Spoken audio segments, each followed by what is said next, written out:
अच्छा जी, पहले बाबा जी और थानू बस रस्से दे बारे दस्या ही कि मैं कट के तेनू रस्सा बनाऊंगा, तो हुण वेखो जी बाबे होरी रस्सा बना ही काट के रहे। हाँ बाबा जी दस्या है। जी रस्सा वटदा पाया हुण एक बंदा मगेरो सी दो पासे तो वटसाए गए अच्छा जी हाँ ए देख ए किवें माहौल बना रहे हो? हत्थां नू पीड़ कोनी हुंदी अत्तर भी काल थानू? पीड़ होंदी क्यों? अत्तर नहीं काल पीड़ होंदी आ वेखो ना झूरियां सही इतनी आई हुई ने बुजुर्ग आलियां, तो मोड़ पीड़ क्यों नहीं नहीं होंदी? नहीं नहीं पीड़ नहीं होंदी अदे मक्खन खादो है जो अच्छा हाँ पुराने दौर दा। जी हाँ क्या बात है। हुण डालते आ गया है डाल्टे आ गए। जी हाँ मक्खन तो देसी घ्यो, जी हाँ देसी घ्यो लभदा हुण। हुण कोई लगता मक्खन भी नहीं ना लभदा। का चाहिए क्यों? किदे खत दे हो?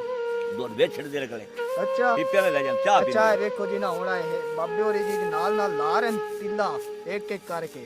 तो आ बुजुर्ग साहब होरी दूजे बुजुर्ग आज के जवान जेड़े ना बुजुर्ग हैं तो वो नाल बटा रहे हैं। इस तरह रस्सा वटीता है वटिया जांदा जी। ठीक है ना जी। जी हाँ हुण कुछ होर दसो।